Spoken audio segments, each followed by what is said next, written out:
Você acredita que eu saí com um cara e ele me levou em um motel? E quando a gente chegou lá, que a gente começou a tirar roupa, você acredita que ele virou pra mim e começou a chorar falando que ele não conseguia? Pois é, eu conheci esse cara pelo Instagram, ele começou a me seguir, ele começou a curtir as minhas fotos, a comentar as minhas fotos, até que ele começou a responder os meus stories. E ali eu olhei o perfil dele, vi que ele era um cara interessante, era um cara bonito, dei confiança e a gente começou a conversar. E nisso ele me convidou pra sair uma primeira vez, nós saímos, ele foi assim super educado, gente, ele foi super respeitoso, em nenhum momento ele ficou tentando pegar em mim ou tentou me beijar no primeiro encontro. Eu falei, nossa, eu achei o cara assim realmente bem cavalheiro, que ele quer levar as coisas com calma. E ele foi super divertido. Nossa, adorei sair com ele. Até que nós marcamos uma segunda vez. Já nessa segunda vez, ele perguntou se eu queria ir até a casa dele. E eu fiquei meio assim, eu falei, mas você mora com quem? Ah, eu moro com os meus pais.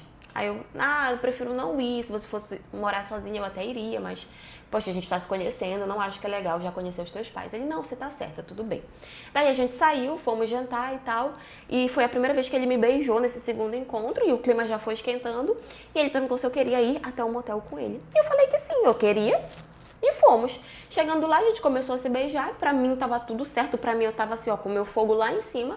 Até que a gente começou a tirar roupa. Quando eu fiquei completamente pelada na frente desse homem, ele ficou estátua, ele ficou parado, ele ficou olhando sério pra mim. Até que de repente ele começou a chorar. Começou a chorar e eu desesperada, não sabia o que estava acontecendo. Virei pra ele e perguntei o que foi, o que estava acontecendo. Será que eu tinha feito alguma coisa?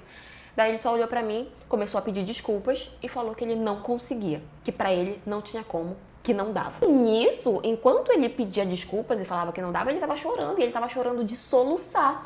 E eu sem entender absolutamente nada do que estava acontecendo.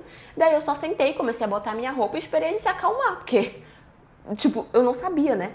Daí, quando eu coloquei a minha roupa, ele se acalmou, colocou a roupa dele e perguntou se a gente podia ir embora. E eu falei que sim. E eu completamente sem entender nada, mas eu tava tão assustada que eu tava até com medo de perguntar o que tava acontecendo. Daí a gente entrou no carro, fomos embora, ele me deixou em casa e foi embora e eu lá, sem saber de absolutamente nada do que tava acontecendo. Eu só fiquei, gente, o que foi isso? Mas fiquei no meu canto, não mandei mensagem, não liguei, porque até eu fiquei assustada, sabe?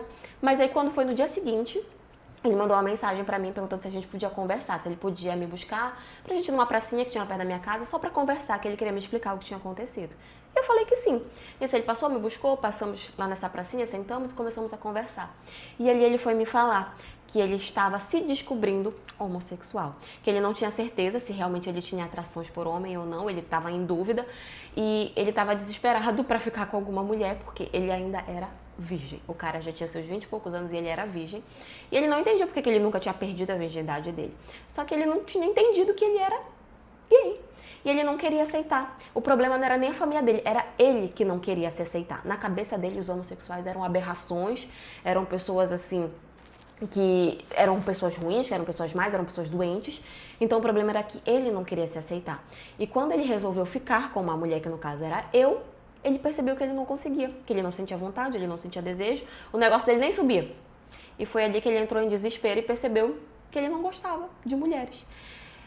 E ali, enquanto ele falava, eu fiquei só calada, escutando, tipo, poxa, o que você quer que eu fale, sabe? Mas aí quando foi no final, ele começou a me pedir desculpas, eu falei pra ele que não tinha problema, que eu entendia o que tinha acontecido e que agora eu achava que ele tinha que realmente se descobrir, que ele tinha que primeiro limpar a cabeça dele, a consciência dele, se aceitar, porque enquanto ele não se aceitasse, ele não ia conseguir viver em paz, que tava tudo bem, que por mim podia esquecer, que tava tudo bem, eu não tinha ficado com raiva, eu tinha ficado, na verdade, assustada e um pouco confusa, mas que pra mim tava tudo bem, que por mim eu não ia guardar mágoa, nem raiva, nem nada do tipo dele. Depois dessa situação, nós continuamos conversando, só que dessa vez como amigos. E ele encontrou em mim uma confidente. Todas as vezes que ele tinha algum avanço, digamos assim, nesse sentido, ele vinha, ele me contava. Enfim, hoje ele namora com um rapaz assim, que é uma graça. Eles são um casal assim, maravilhoso. E eu sou muito amiga dos dois. E a gente combinou de nunca contar pra pessoas assim o que a gente tinha tentado, o que tinha acontecido. Mas, claro, antes de eu mandar essa história, de eu contar a história pra vocês aqui, ele concordou. Até porque ninguém sabe exatamente quem é a pessoa. Mas outras pessoas assim próximas a gente concordou em nunca contar, porque pra ele, querendo ou não, era uma vergonha, né? Eu já olho pra essa história hoje, eu acho graça, mas pra ele acaba sendo um constrangimento. Mas o importante é que hoje em dia ele tá bem, ele se aceitou, ele tá feliz e ele pode finalmente viver a vida dele. Mas enfim, essa é a história de hoje. E foi isso.